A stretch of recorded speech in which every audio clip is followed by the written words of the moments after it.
Well, guys, today is going to be a fun day.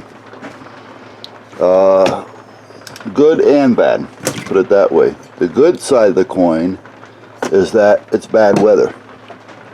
It's raining. Oh, yeah. And, I mean, it's raining to where I can hear it hitting the roof. You may hear it as well. And there's no way that we can do anything out there. Again, I know we need rain, but sometimes it gets to be a pain in the ass. So that's actually the good side of the coin, because with it raining, I'm not out there looking to do things. So I'm not going to be working up one hell of an appetite. So I'm not going to be looking to mange. Now, why is that a good thing? Well, let me hang you up here first and put you on a little bit of an angle. This way I can drop you. Okay. Well, tomorrow I have to go for my colonoscopy and endoscopy or endo or whatever. In other words, and there's a meat in the middle almost. So I got to be there at 9:45. However, I do have to go to the heart doctor today at 2:20 to make sure everything's okay. So that's where I'm at. Now, I've got a lot to say about that today. The package came in as well. I'll open the package while I'm talking to you. We have, I'm sure you guys have something like it. If not, you have it. There's a program that we use. It's called MyChart. Now, I don't know who actually developed it. I first found out about it through Yale. So I'm thinking it's a Yale thing. I'm not positive. But I noticed that a lot of my doctors are now getting onto it as well. So it's called MyChart. And you can schedule your appointments and do everything that it is you need to do right there, if in fact you remember it, as well as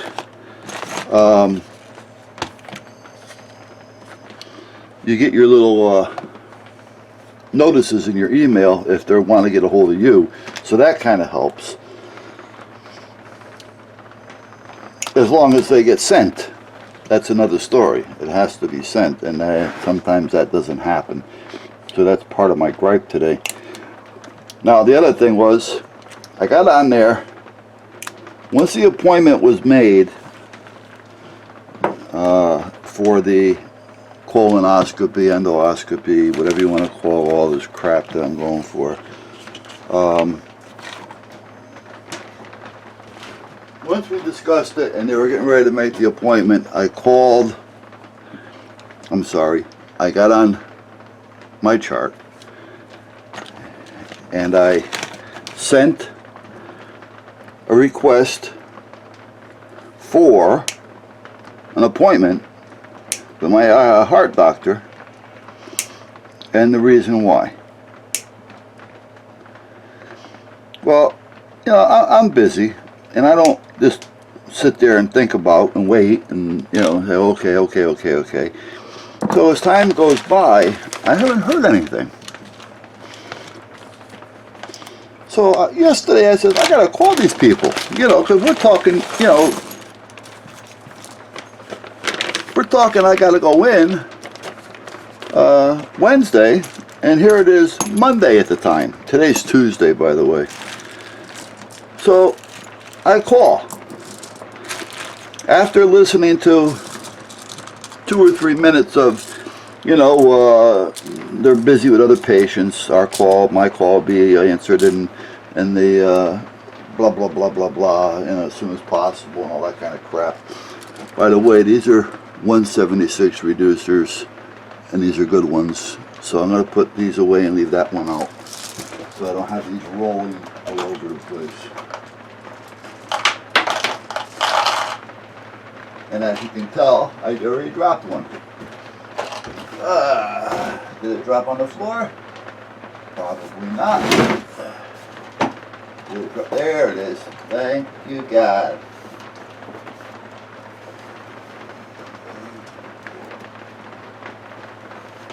Okay. We put it right where I can see it.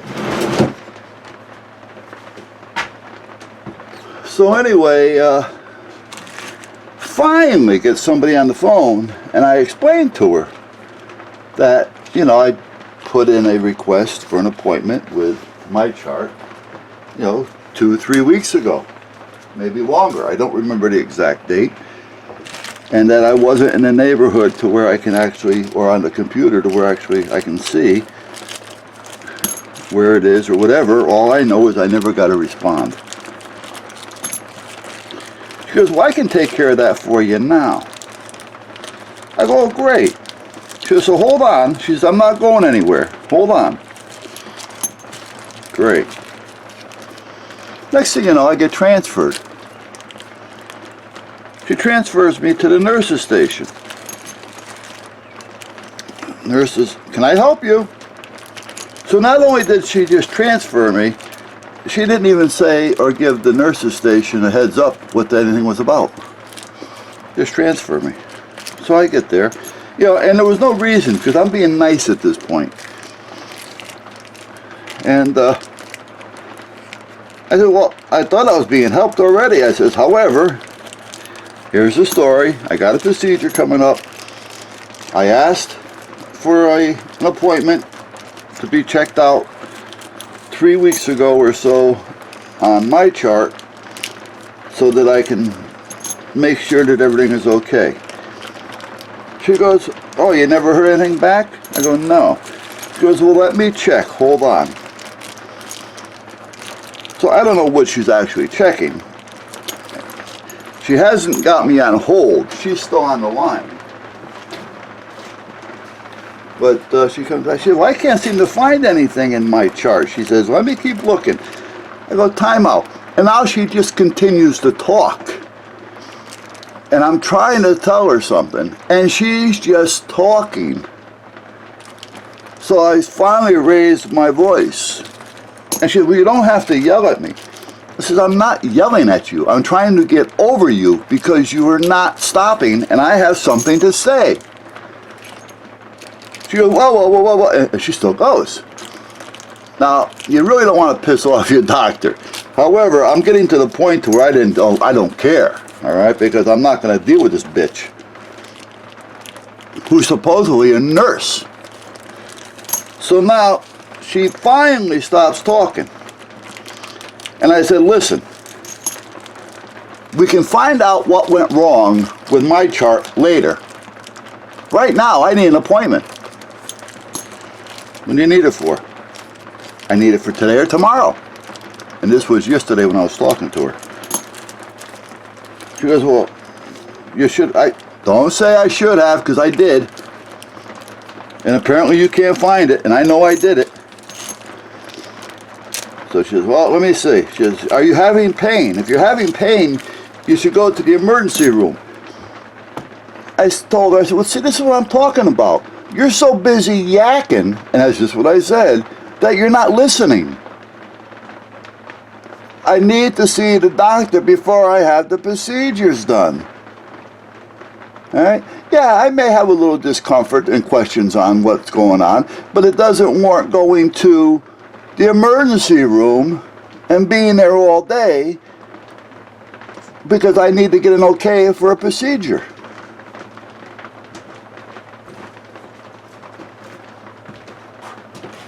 She says, well, I don't know if I'm going to be able to. Now, these are good PL259s or UHF connectors. And this will screw right in like it's supposed to. Bought from a reputable company. However, 10 of these cost me 25 bucks. And these were 72 cents a piece. So, you know, I got 20 of the connectors and 20 of these. And then I picked up another roll of that direct berry coax with ends on it. So now if I want, I can cut it and have an end on either side, or whatever I want to do with it. It's here.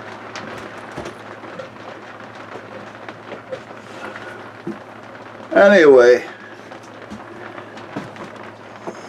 she said, well, I'll have to see what I can do. She hangs up the phone.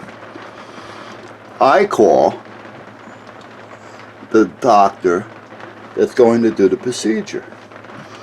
And I said, listen, I said, I hate to do this to you on such short notice. I says, but I haven't got anything from my doctor, and I've been waiting for 3 weeks. And the nurse just told me that she would not do the procedure until the doctor sees me. Well, they say, well, we got something here in writing saying that it's okay. I go, well, when did you get that? She goes, 3 or 4 weeks ago. I go, well, that's when I called the doctor, or not called, but that's when I put in for a request to see the doctor. I said, so the doctor hasn't seen me yet, so how can he say okay? You know what I mean? You know, what is he looking at a chart and saying, oh, it's okay? You know, things change. You know, concerns, you know, things like this. I says, listen, they tell you one thing, they tell me another. It's me that I'm talking about, so therefore it's me that's going to make a decision. I said, so cancel the appointment until we find out. She says, okay. She says, and call us up as soon as you find out, and we'll get you a new appointment. While I'm on the phone with her, my phone's beeping. I answer the phone. They already put me on.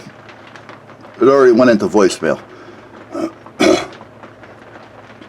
Voicemail is, this is so-and-so from the heart doctor's office.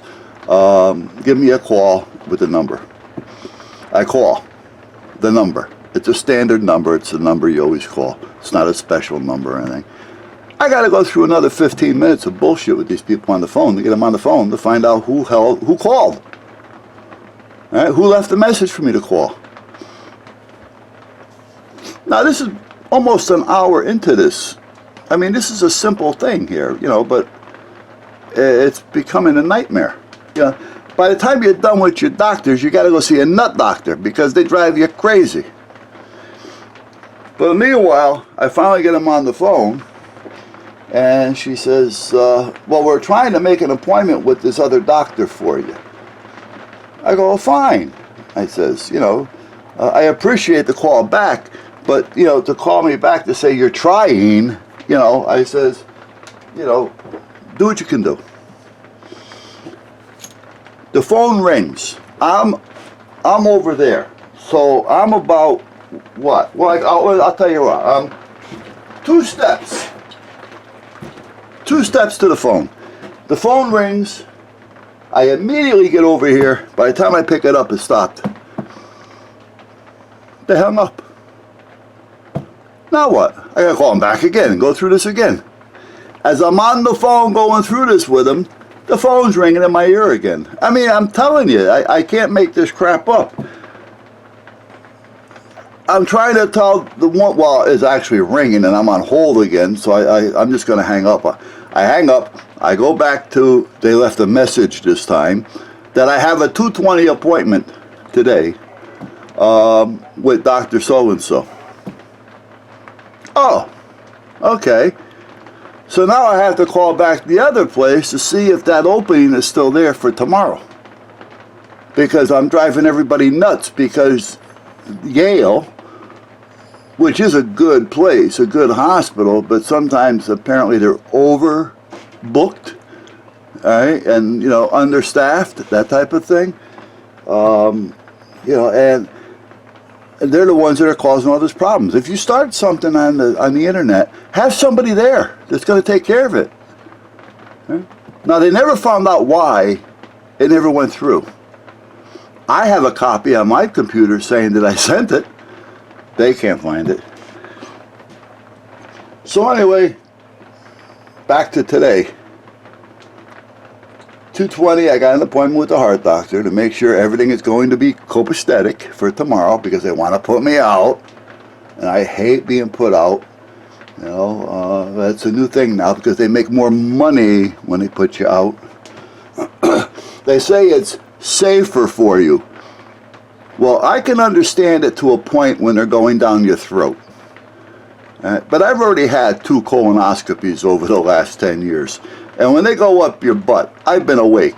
Well, I was awake on the first one. The second one, because it was going through Yale, and the doctor that I was using uses Yale, they want you to be put out, so you need the anesthesiologist, and you need all this crap. All right? And I said, why do I need all this? My first one, the doctor did it when I was awake. I watched him. I was talking to him. Yeah, there was a few points of discomfort, but it wasn't painful. Every now and then you get a cramp because they're pumping air into you, so you get a little cramp every now and then. But then the nurse kind of just pushes on your stomach a little bit, So it's not a big deal. Why do I even have to go to be put out? Well, I have to be put out because it's this. Now, I was told that from my doctor that I no longer have, that I've used for years, because him and I got along, and we kind of knew. Don't bullshit me, Doc, and I'm not going to bullshit you, and that's the way it always worked. And he says to me, listen, he says,